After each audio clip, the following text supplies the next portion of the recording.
Good morning, everybody. Welcome to another episode of Writer's Chat, where we talk about all things writing. We're so glad to be with you today. My name is Johnny Alexander, and I'm here with my guest, my co-host, Melissa Stroh, who will be introducing our very special guest. Morning, everybody, and it's my privilege today to introduce to you Maggie Rowe. And I know in the industry that we're in, she is very well known, but for those who might be new to her, I'm going to give you a little introduction.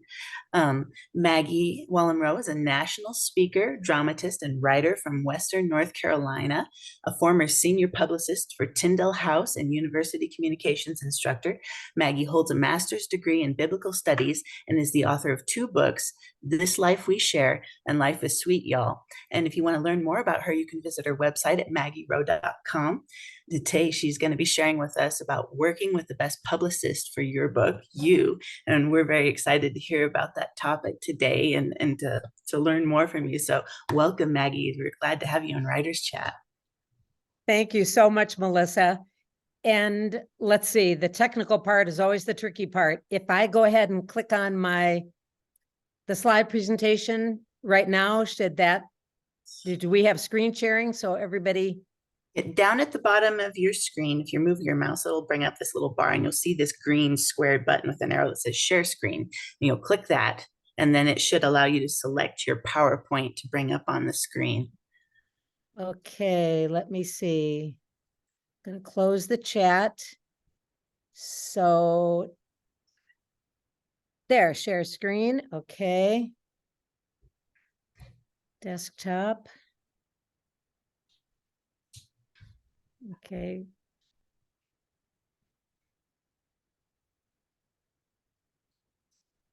Okay, you'll all have to tell me, are you able to see that?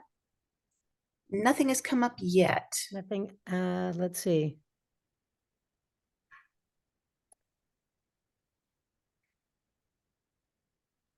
Okay, I've hit the share screen. Let's see, desktop.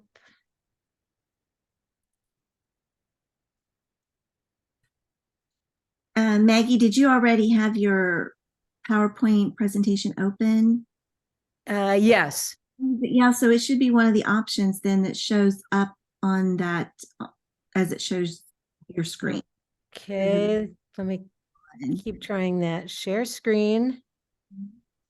Should be a little screen that pops up and it shows whatever windows or documents you have open. Yeah, And it's one of them. it just says desktop 1.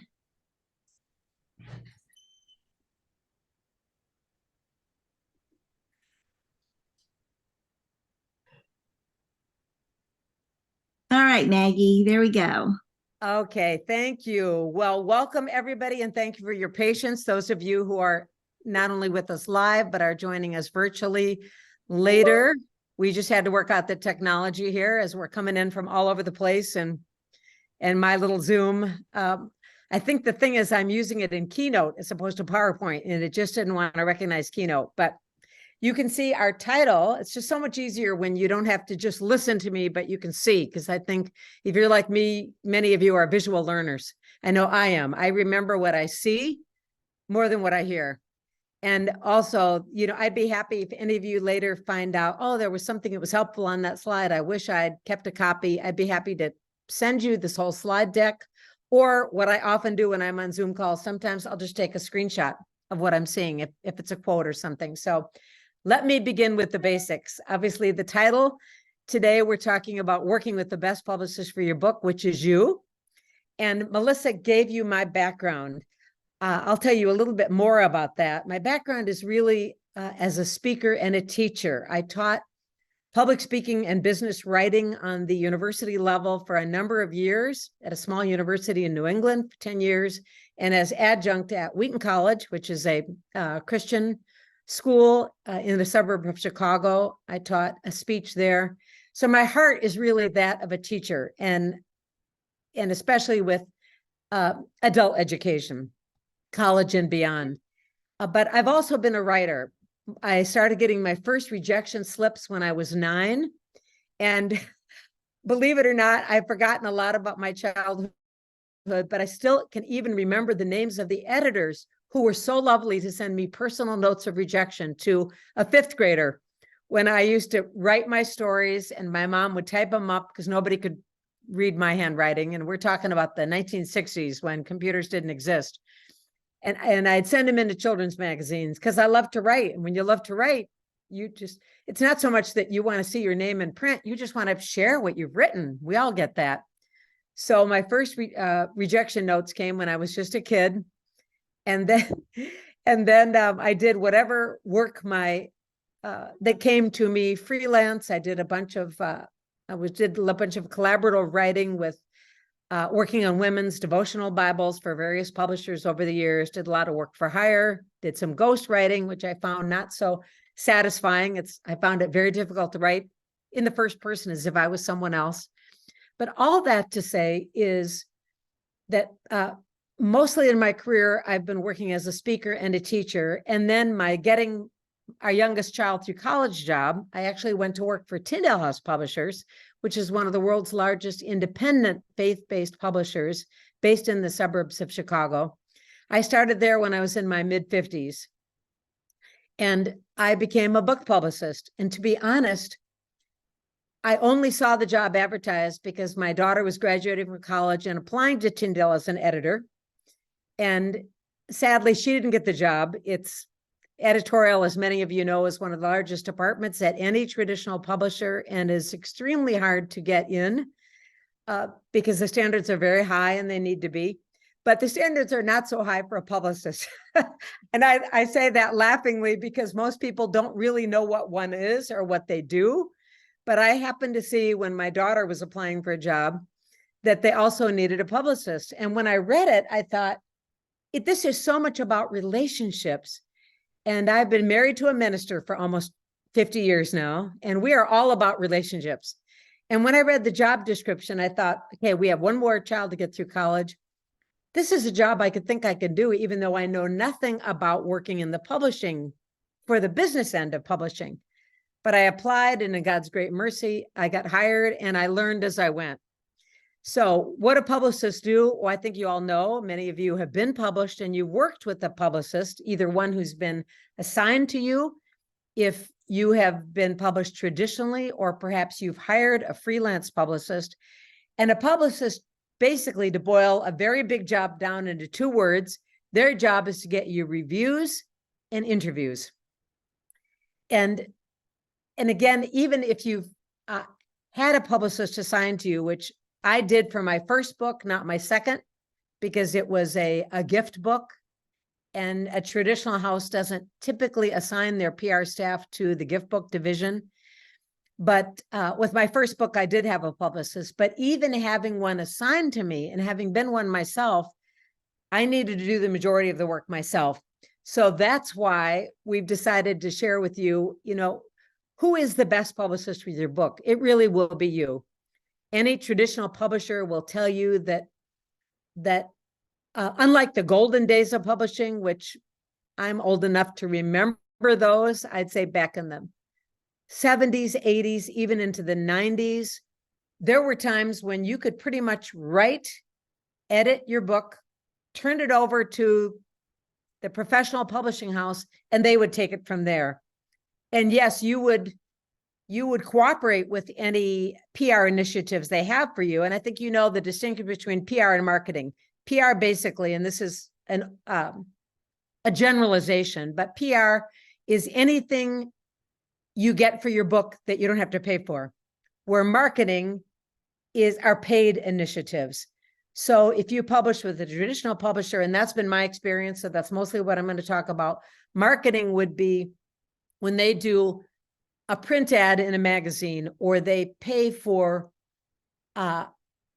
digital marketing, they pay for ads on Amazon or on Google, or they do keywords, or they pay for banners, all of those sorts of things that a traditional publisher has a marketing budget now for.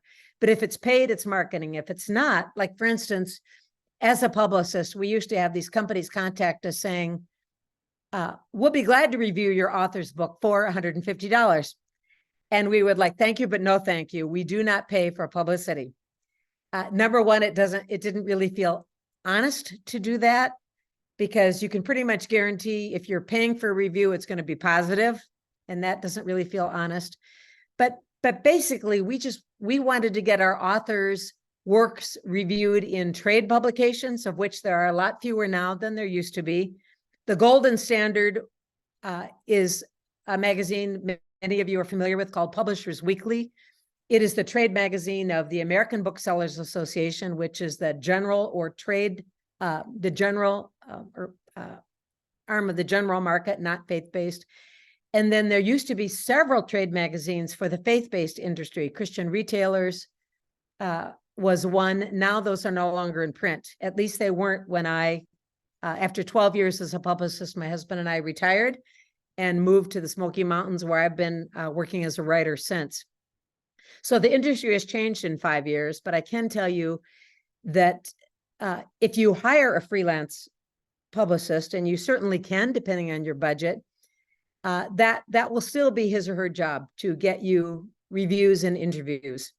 So what we're going to be talking about for the next few moments is the difference between self-promotion, which I know most of us are like, oh, I loathe self-promotion. I don't want to talk about myself. I don't want to feel like I'm pushing my products.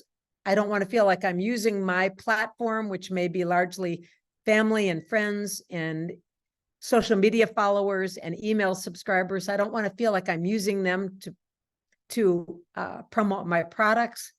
And yet at the same time, when we believe in what we do and God has given us a message to communicate, of course we want to share that. And of course we will. So let's talk for the next few minutes about kind of what's the difference between self-promotion and getting the word out about the work that God has given to you. So it all becomes about the message, not the messenger. Let me start with a couple of quotes I always like to use. In fact, I'm joining you today because one of you was kind enough to recommend me after I did a workshop on this title at Blue Ridge Mountain Christian Writers Conference, which was held in my home state of North Carolina a couple of months ago. And workshops on publicity are increasingly well attended because more and more authors do need to do the bulk of the work themselves. So you can see first a word of caution from A.W. Tozer. When it comes to promoting anything that we're doing for the Lord, I love this quote. God will not be used. His mercy and grace are infinite. His patient understanding is beyond measure, but he will not aid men. Now he's talking about women too. He wrote this decades ago. He's not going to aid us if our selfish striving is after personal gain. He's not going to help us attain ends which, when attained, usurp the place that he has by every right should hold in our interest and affection. One of my friends, some of you may know her name, Cheryl Gray Bostrom. She's a member of the writing guild that I belong to, Red Bud Writers Guild. She's an award-winning novelist whose first novel, debut novel, Sugar Birds, has had tremendous critical success. She's got thousands of reviews on Amazon, and it was a hybrid publication that Cheryl did, and yet the book did so well critically and commercially that Tyndale House offered her a 3-book contract, and so they are re-releasing Sugar Birds this fall. But Cheryl knows, as we all do, that your publisher expects you to help bring an audience to them. And I love what she said in one of her newsletters to her readers. She said, though publishing houses expect their authors to help market their books, I've yet to get comfy spouting about mine, and I hope I never do. And what she meant by that, no, we do get comfier as we work as publicists for our own book. But what she meant is, she said, I never want to get to the point where that becomes too important to me. And I see every interaction as another future copy sold. That's what Cheryl was talking about. I want to share one more quote with you from one of my favorite books that came out a number of years ago and is brilliantly written. It's called Anonymous by Jesus Hidden by Alicia Britt Cold. In the industry, she's known as Dr. ABC. She's a spiritual writer and a formation expert, and she's got a new book coming out actually this month. But her book, Anonymous, spoke a lot to me because my greatest fear was, Lord, I don't have that big a platform, and I'm publishing traditionally. What happens if I don't earn back my advance? What happens if my publisher loses money on my book, which I know from having worked in the industry, and a lot of you have experienced this as well, that the statistic in the industry is that 7 books out of 10 don't make back their advance. Now, I've heard that both in the faith-based industry and in the general market.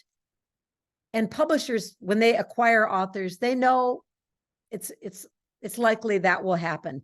They need to rely, if it's a Bible publisher on the Bible line, which is evergreen, to generate enough income that they can continue to acquire new authors whose books may or may not earn a lot. Again, neither of mine have made back its advance. I continue to pray that it will for the sake of the publisher. But we never know, and it's a risk we take and that they take. I love how Dr. ABC phrased talking about getting the word out about our book. She said this: I liken God's purposes to a pure but unpredictable river. Impatient self-promotion actively seeks out a speedboat to outrun the current and rush towards the future. Fear of failure stands on the banks cautiously to observe before even getting her feet wet. But perhaps obedience simply wades into the center and lets the current of God's presence set the pace, be it swift or still. Now that is brilliant writing. And I have come back to that quote many times saying, Lord, I don't want to do impatient self-promotion, but I also don't want to have my fear of failure keep me from trying what I've learned from others in the industry we can do and often must do in order to come alongside our publisher, whether it be traditional or hybrid publisher, or even whether we're publishing through KDP, publishing on demand through Kindle Direct or other means, and there's so many of them out there. But wherever we are, just saying, Lord, let me wade into the center of your will and let the current of your presence set the pace, be it swift or still. So I wanted to share that with you. So if promotion is hard, and we all know that it is, if I have been at 6 different writers' conferences in the last 6 months, I've had the privilege on serving on faculty at all of them, and it's a great joy of my heart, someone who did not publish traditionally until I was past my 65th birthday. And so I love to share with others that it's never too late to get published. Maybe you've been a writer your whole life, but never had your name on the cover of a book or seen it in the library. You've done collaborative, you've done freelance, you've done work for hire, but you've not yet been a solo author of a book. That was my experience. And in fact, to be honest, I was afraid to try because I was afraid I would have the wrong motives. So the way I came into the publishing industry was very unusual. And maybe during the chat time, I'll have a way to share it with you. It was basically God kicking me in the seat of the pants and opening a door that I was afraid to try to open for myself. So why do we do it? Well, we know it's to proclaim the message God has given us, not to promote the messenger. And it's to share our work and our words with the intent of helping others feel loved, encouraged, and less alone. That's why we do it. If I was just speaking up at Taylor University last weekend, and we talked about that magic phrase that every publisher uses, felt needs. It's why we do what we do. We say, what are the felt needs of my readers? How do I speak into that, whether it's as a speaker or a dramatist or an author? How do I help others feel more loved, more encouraged, less alone? That's why we do what we do. If we have any other motive, like to get big fat royalty checks, it's like, well, good luck with that. I can say I am genuinely happy for those for whom that happens. I really am. In fact, when I was working at Tyndale House, it was wonderful when we'd get a bestseller. You need a few because You're probably aware of this, but when one book does extraordinarily well, often the publisher will take some of the profits from that book and they'll put it in what they call the co-op fund. And then when that book is doing so well, they have more money to market books that are maybe written by someone not so well known in the industry or someone on whom they're taking a chance. So the old phrase about all boats rise together, it's true. And in publishing, books rise together as well. So that's why we can clap and cheer when publishers have a major breakout bestseller. It helps them so much, and it helps the rest of their authors as well. So let me go on with here. So publishing is a team effort. Who's on yours? Well, we all know that we promote our work to help our publisher. We do it to increase recognition, and we promote our work primarily to glorify God. At Taylor, I was telling the women, you've probably heard this illustration. It's been often used about the legendary composer Johann Sebastian Bach, who at the end of every composition, he would write 3 initials, SDG, which is shorthand for the Latin phrase Soli Deo Gloria, glory to God alone. That's how Johann Sebastian Bach signed his compositions. He did not take credit for them. He said, glory to God alone. But what is not quite as well known, in fact, I read about this in singer, songwriter, composer, author Andrew Peterson's book, Adorning the Dark, which I highly recommend. He said, what is not so well known is how Johann Sebastian Bach started every musical work that he composed. He would write at the top of his composition 2 more words in Latin, and they were this, Jesu Juva. Jesu Juva, which means Jesus, help. Jesus, help. So I love to say to writers, that's a great way for us to begin every blog post, every freelance article, every book project. Jesu Juva, Jesus, help. And when it's done and you hit send, Soli Deo Gloria, glory to God alone. It's why we do what we do, isn't it? Okay, let's start getting to some of the nitty-gritty. I've based this workshop on how I would help train the authors that I was privileged to work with. To me, there was great joy in being a book publicist because it's very much, especially in the faith-based industry, it's a servant's job. So if you've been privileged to work with one, I've had many people in publishing say it is the most demanding job in the industry. Why? Because every good publicist knows, and I'm talking about being our own publicist as well, you know how to bait the hook. You know how to write a press release. You know how to write an elevator speech. You know how to pitch your book. You know how to do it. And you know who the big fish are. You know whose podcast or radio show or TV show you'd like to get on. You know what trade publications you wish would review your book. You know what print publications you'd like to be featured in. We're familiar with all that, but the challenge, even over the 12 years that I worked at Tyndale House, and Tyndale has, I would say, probably the largest PR staff in the industry. I think right now there are 8 different women on the PR team. I know of other Christian publishers that have 1. So that means at Tyndale, whether they publish 4 or 6 or 10 titles every month, every publisher is assigned certain authors, and usually a publicist will start working with you about 4 months, maybe 6, usually 4, before your book comes out. And their job is to get to know you and do what you shouldn't have to do for yourself. But even having said that, they also rely on the author's own personal contacts. So when I look at all the endorsements I got from my first book, now I'm talking about endorsements, which is another form of, that's really more editorial than it is publicity, but 95% are ones that were on my personal connections that I had to go after, not so much ones that came to me through the publisher. So for me, one of the things that helped me, having been a publicist and having worked with authors, is when it came my turn to get published, they were very kind then to help me get started. So I won't give you those names, but as you know, publishing really is about relationships.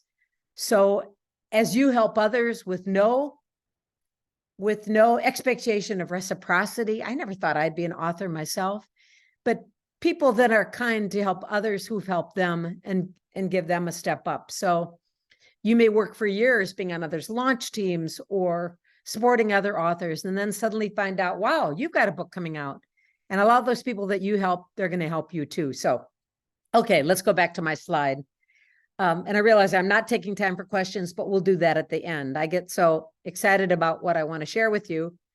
And as I often say, I have way more to tell you than anybody ever has time to hear. That comes out of a dozen years of being a publicist. So I'll try to keep it short. Number one, be available. This is what I used to tell my authors. A lot of them didn't realize, and I didn't either until my first book came out. It does take a tremendous amount of time. And because I don't know all of you, I realize I'm preaching to the choir for some of you. You know everything I'm talking about here. You know how much time promotion takes. And even though I had coached other authors on this, I don't think I realized it myself, that I can honestly say my first book came out in May of 2020, which was a terrible time for a debut book to release. I'm a speaker, and I had speaking engagements lined up all year, nothing to do with my book, simply because it's what I do. But the publisher was excited because, as many of you know, that's where you sell the most books, back of the room sales. People get to know you, they hear your heart, they hear your message. Before they leave, they buy your book. That's where my books have always sold the best. But during the pandemic, and you know this as well, any of you who've had books released during 2020 and 2021, especially, maybe even into 2022, which both of my books did, a lot of those opportunities just weren't there. So we had to pivot and go to online as much as possible. And even having a lot canceled, it still took, I feel like I spent a couple of years writing my book, and it felt like I've spent a good part of the last 3 years trying to promote them. So just block out more time that you lead. Also, don't go out of the country when your book releases. I had authors, including some well-known ones, you would know their names, and they were international speakers. And we'd find out that they're going to be out of the country, which made it really hard for me to get them interviews because of the time zones and all of that stuff. So block out time, and because it is going to take a lot of time. You're going to need to create a list of media and personal contacts, what we call influencers with contact information.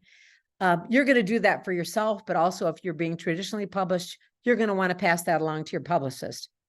I know my publicist didn't want me duplicating what she was doing. So when I'd say, Amanda, okay, I know this radio host, or I've worked with this well-known author, she'd say, Maggie, let me do it.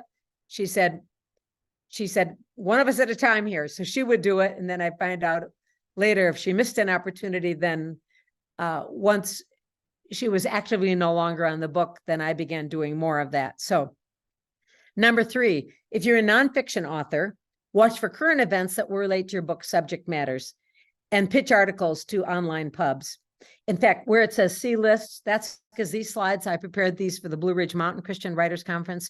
And one of the things I provided for them, and I'd be happy to do this for you, is I had a list of collaborative writing opportunities with current contacts. A friend of mine in my local writers group here put that together. And we put it on a private site for those who attended Blue Ridge. But because it's a list that my friend prepared for me, I'd be happy to share that with you. So just let me know during the chat time if you're interested, and I will send it to Melissa, and she can send it out to your group. Okay. Be prepared. Okay. Again, some of this may seem so obvious to some of you, and if so, I apologize, but we're all new to this industry once. And because I don't know you, I don't know whether you're an emerging writer, as we used to call our writers who'd not published before, whether you're an established writer, or what was the third term we used? Emerging, established? It'll come to me. Okay, but you know where you're at more than I do. And I think we all know you need a professional high-res photo and a JPEG to use for just all kinds of things. My favorite photo is, I've had every conference I go to, they usually have a photographer there to do headshots. And so I update mine so that there's truth in advertising.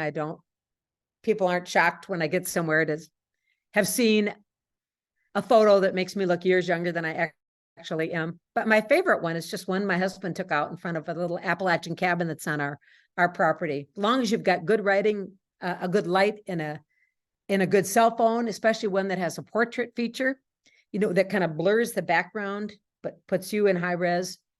You don't have to pay for one if you've got a friend who's handy with a good background. So, okay, unless you have video from a speaking engagement or TV, have somebody video you. And of course, you can do this with the selfie thing. I find it easier to not have to worry about that part, to have somebody else do it. But there's different names for this in the industry, but do keep it brief. We all know that something that's changed tremendously is attention spans. People don't watch video long, but every conference I've gone to in the last year, I hear the same message. Video is king, content is queen. So I have noticed that I often do like a short reel, 60 seconds or less, when I have a friend who's got a book coming out. Now, maybe when I post something about my book, maybe if I'm lucky, I might get 50 or 70 interactions on Facebook or Instagram. But when I do a reel for somebody else's book, and I do it out in my porch here with the mountains in the back, I looked the other day and there was, I think 1,000 people had watched that reel. People are just interested in video. So it's a way that we can help each other. Even if you think you don't have a big platform, and honestly, I don't.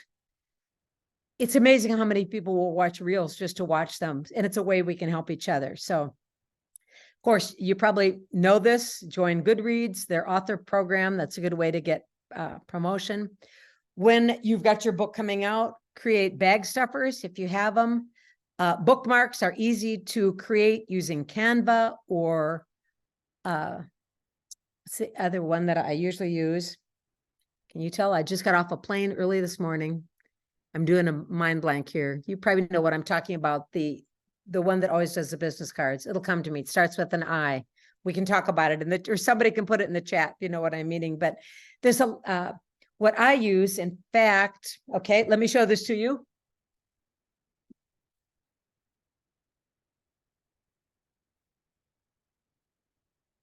Okay, I have actually stopped using business cards. I've got them, but you know what it's like. You go to a writer's conference and everybody's exchanging those little business cards, and it's very easy for them to get lost. So what another author showed me, and I just created this, and again, the company starts with an I, I'll think of it, but it's just a little postcard where I put a background that looks very much like where I live. It's got my current headshot on it.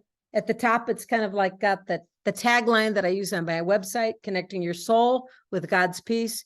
It has two little cover images. Oops, I'm not good at showing this to the camera here. Two little cover images of the book. And then on the back, it just has my contact information, website, phone number, email address.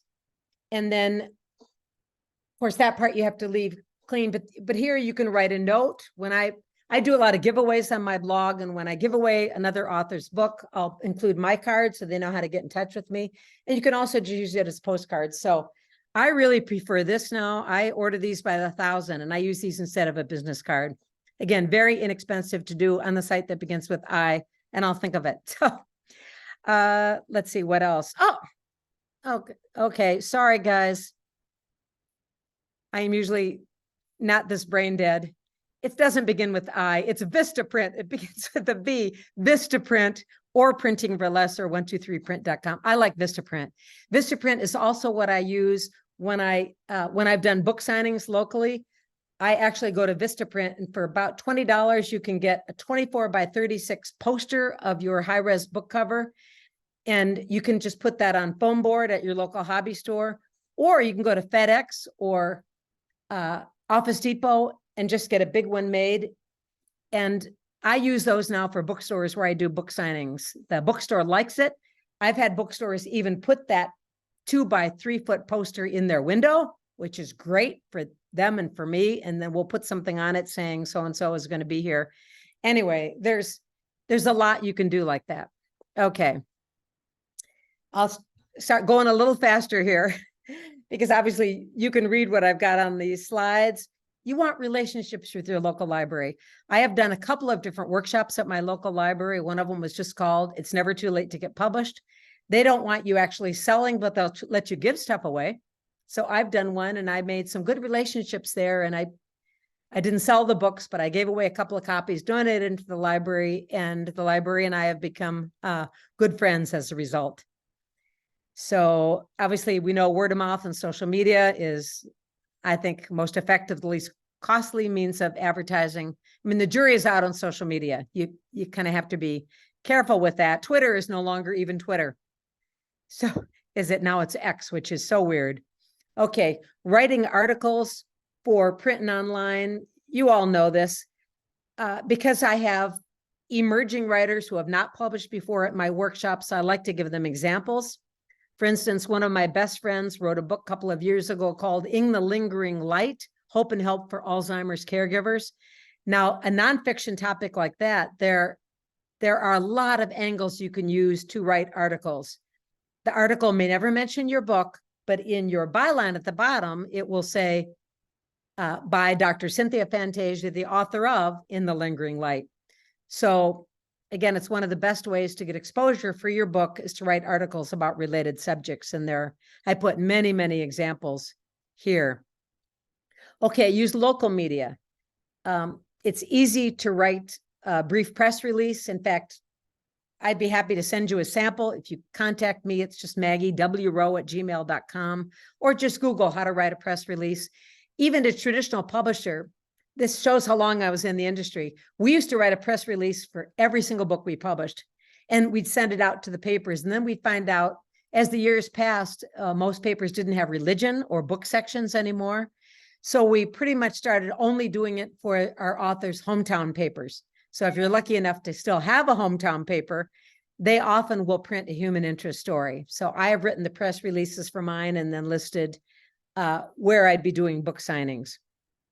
If you've got an undergrad or a graduate degree, send a notice to your alumni magazine. You never know which of your old buddies will see it. Oh, there. Okay. I had this on here, a template for creating a press release. If you go to service.pr.web, and I've got the entire web link there, they'll show you easily how to write a simple press release. If you're a writer, it's easy to do. It's just there's a specific form you want to use. Always lead with the most important information, of course. Okay, I think we all know if you're a writer, you need an online home. You put in updates on new book releases, interviews, reviews, signings, contests, offer signed books as prizes, free content for subscribers, which we call a lead magnet, blog. Now, I have been to workshops or conferences where I've heard other authors say blogging is dead, podcasting is the new thing. Well, yes and no. I think it's not either or. I think it's both and. There's a lot of podcasts out there and there's a lot of blogs, but both of my books, I got traditional contracts directly as a result of the blog. So to me, it's not dead. It's discipline. It's a way to, I call it taking care of my little flock every week. Every Tuesday morning, I post new content. I often give away other authors' books. It's a way to help promote them. And then it gets people more engaged too, as they'll leave a comment in order to win a copy of somebody else's book. I just did this last week. So I'm going to click through these quickly because you're free. If you ever want to look at my website just to get some ideas, this looks horrible because it's a screenshot, but maggierowe.com is mine. And again, it just has a backdrop that is exactly what I'm looking at right outside of my window right now, and the book covers and so forth. One other thing I would encourage you to do on your website, what you're seeing, this is not live, but what you're seeing where my cursor is I did a TED Talk a couple of years ago, TEDx talk. It's 12 minutes long, and that's embedded on the cover of your of my website. So I would encourage you, if you are a speaker, even if you're not, get somebody to do a short reel for you and embed it on your website, because again, the best place I think to sell books or to get the word out about them is places where you're already going. Sales follow ministry. Writing follows ministry. So a couple more screenshots. Oh, one of the things I would suggest you do, one of the things my web designer did, you can't see this. You can see Scott Saul's picture there. He endorsed my first book. He's an author, pastor in Nashville. But this scroll, this little thing that I'm showing you scrolls, all the endorsements from my first book. It's a scrolling bar. I don't have the language, but anyway, it scrolls by. So as people are on the homepage, it has them see, oh, okay, rather than just reading a static page. I also would encourage you, I've embedded a couple of PDFs of my one sheet for speaking. They're right there. You can't, it's hard to read on the website. It's much bigger, but that's something you can do as well so that people don't have to drill down a bunch of pages on your website and find your one sheet. You can do that. Because I'm a blogger, I always put the three most current blogs are at the bottom of that homepage. Okay. And you want to submit your site to major search engines. If you're not familiar with doing that and you have a web helper, he or she can do that. Okay, you can read all this on your own. I won't repeat it. But, oh, here's one thing that I was not aware of until I became a book publicist. There are places you can find journalists who write about your topic. And then you may not think you're an expert, but if you've written a book on it, you're more of an expert than you think. So the last time I checked out this link, it was valid. Helpareporter.com, go to sources, or brightorangethread.com, make your website a resource for journalists. You can do things like that where I am more of a Christian living devotional writer, so I'm not so much a resource for journalists. My friend, Dr. Fantasia, is. Now when journalists are writing about Alzheimer's, they find her book, they come to her for help for caregivers. Okay, reaching out with ease, newsletters and blogging. Okay, I've recently stopped using MailChimp. It used to be free. For so many, it's not anymore. I actually use my website to send mine out. I use Wix, which a lot of web gurus have recommended is one of the better platforms.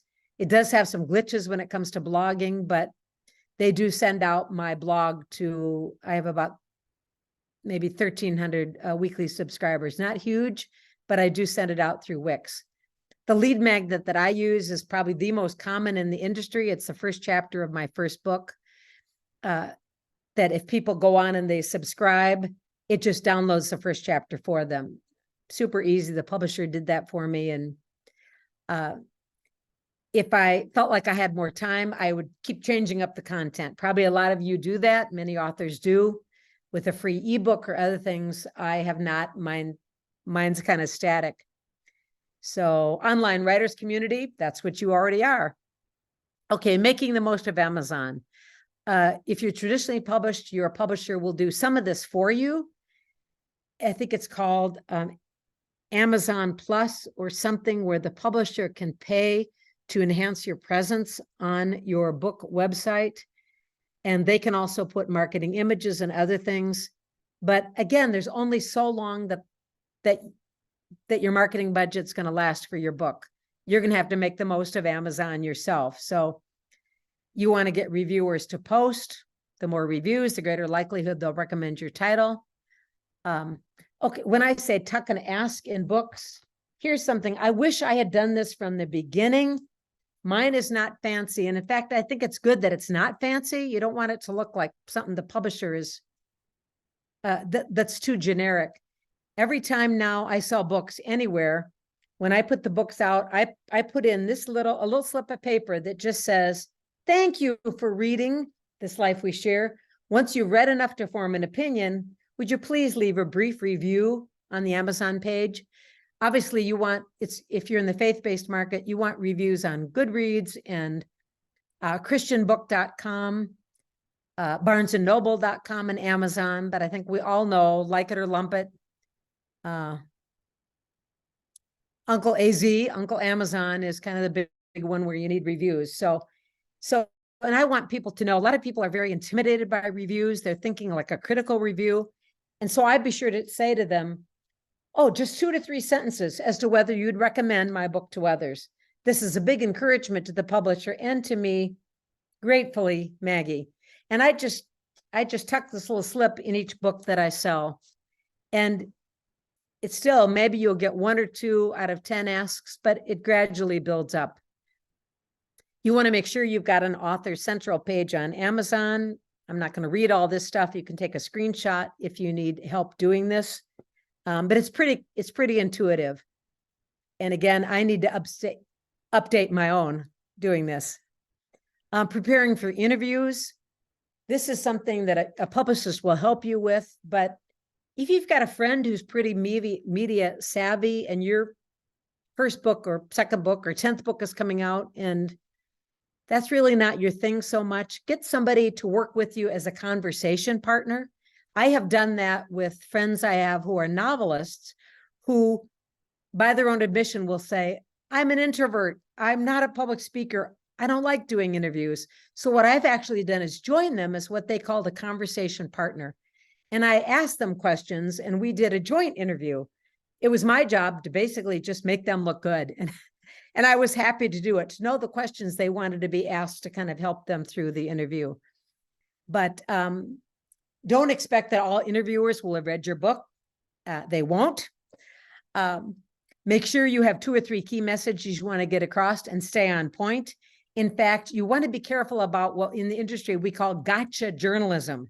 It doesn't happen to most of us, but I've had authors who were well-known, who had a book coming out, and then the interviewer would seem like they were interested in the book, and then they would pivot and they'd ask them about something very controversial. Like, okay, I'll give you an example. I worked with Beth Moore on a couple of her books that she did with Tyndale until her recent memoir came out just a few months ago. Most of you know she's a victim of childhood sexual abuse in her own home. But throughout her 30-year public ministry, she never wanted people to focus on the problem, as she put it, but on the problem solver. And because she had those family members living, she, for the sake of her own family, and I think her mom in particular, she didn't want to name who her abuser was. And I would set up interviews for her, and Beth is not a media hound. She does it for the sake of the publisher, not because she wants PR for herself. But sometimes, unfortunately, we would have gotcha journalists who'd say, oh, Beth, you got a new book. And then 2 minutes later, they would try to, everywhere they could to try to get, they wanted to scoop from her. They wanted her to name names. Until her own memoir came out, she did not do that. And she had good reasons for not. So she learned how to be able to pivot and be able to, she didn't want to talk about herself. She wanted to talk about the message. She wanted to talk about what God had done for healing her. But you do need to be prepared. Another author I worked with was Jonathan, and his name, can you tell I'm tired? His name's gone right out. It's not Churchill. He was the great grandson of Jonathan Churchill, but he had his mother's married name. Anyway, his book was called God and Churchill.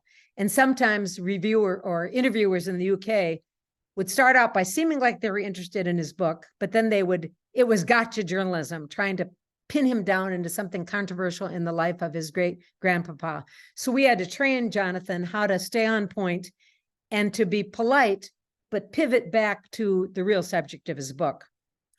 Yeah, don't over practice or read your answers. Always smile when you're talking on video. Research the show and the host beforehand. Listen to other interviews and always follow up with a thank you. Okay, our time is going quickly. I think we have just a few more minutes, so I'm just going to go quickly over these slides, which most of them are pretty obvious. Web campaigns, big mouth mailings, that's influencers. If you work with a traditional publisher, they will ask you to give them a list of influencers, and they will send out comp copies for you in the hope that, again, those influencers will help get the mess out. But you may want to do your own as well. Flyers for literature table, original essays on book-centric reader sites, selling directly to book clubs, okay? Scheduling signings at bookstores, speaking events, conferences and trade shows. Oh gosh, I could talk so much about either of these, but author-centric websites, Goodreads, Amazon, the big ones. Of course, you want to be an active member of a local or online writers fellowship. I am part of at least 3 or 4 different groups, 2 online, 2 that I meet with in person. Again, Facebook and Instagram Reels are really big. Let me close with this, and then we're going to go into questions because I think we're almost out of time. When we talk about PR, we got to remember whose platform you stand on. In our culture, a platform is a fan base. We all know that publishing has high overhead. Publishers want and need authors with platforms because those books are easier to sell and promote. We know that today anyone can publish, but to get noticed, you need a platform, fans, not who you know, but who knows you. That's kind of the definition we use. And let me end with this quote by one of my favorite authors, whom I was very privileged to work with and help get the word out about her books. And that was Anne Voskamp. Anne wrote this. She said, I am humbly grateful here for every pastor, teacher, author who sees platform as altar, as a place to come and lay down their lives in utter and complete sacrifice for Christ, knowing that the only platform Christ ever had was a place to come and die. We must not turn a platform given by God to lift high the name of Jesus into a pedestal praised by men. God alone gave the platform for his name to be exalted, for them to decrease, for man to be invisible, clear glass to God. So I want to end my slide presentation with that, because I think the beginning and end, see if I can make my, okay, I'm going to do stop share. I think you can still see me. Okay. Yeah. I just wanted to begin and end by that, because anytime we talk about publicity, it's a tough subject for a lot of us. It is for me. I love promoting other people. I find it difficult to do for myself. But when we realize that publicity and marketing are a conversation with our readers, it becomes easier. When we realize that we are teachers, that we are companions, that we are friends journeying with them on the road to eternal life, it gets easier. So I'm going to close with that. Melissa, I'm going to turn it back over to you as our host. And because, gosh, that went fast that time. So thanks for letting me letting me spout off this morning, especially I realize I'm a little more clear-headed than this, but my plane was very late getting in this morning. So, Well, thank you. That's my excuse. That was still great. There was so much to take in. I'm definitely gonna have to revisit the replay of this later on. Johnny, did you notice any questions or things that we needed to address? Or And just comments and talking about how tough it must be, like, to handle gotcha questions, and that's great to be prepared for any of those that might come up. And some things like Catherine said, blogging is dead, long live the blog. So it's like, yeah, that's kind of the way it is, and just some different things like that. But I'm not really sure there were any questions. So much wonderful information though, Maggie. Thank you. And especially, flying in so late. We're so glad that you were able to join us. Well, I didn't want to change this because we set it up quite a while back. Well, so we're really glad that you're here, and thank you. Welcome. I'm glad I didn't have to do it from my cell phone on the plane, because that may not have done it. But I guess there were just pretty horrific storms up and down the East Coast, and that just set the whole industry back yesterday. But anyway. Yeah, well, it just said that there's tornado warnings where she is. Yeah. For Rachel and for all those who are in that. Melissa, can you tell us about next week?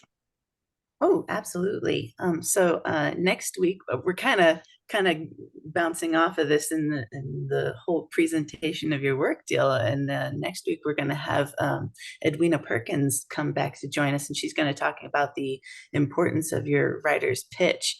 So yeah, this is going to be fun to have to go from there to here. And yeah, I hope you'll be able to join us next week.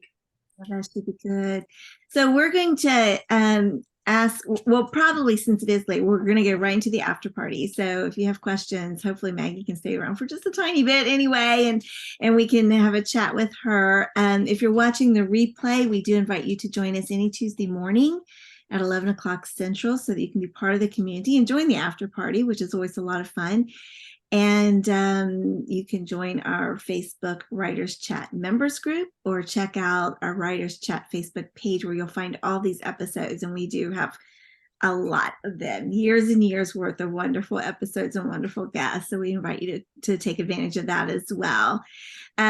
We are interested in receiving copies of your the collaborative writing list and also your slides, Maggie. So yes, if you will send those to Melissa, she'll get those up into the Facebook group. So that would be wonderful. Thank you. And I guess then I will say bye until next week. Happy writing, everybody.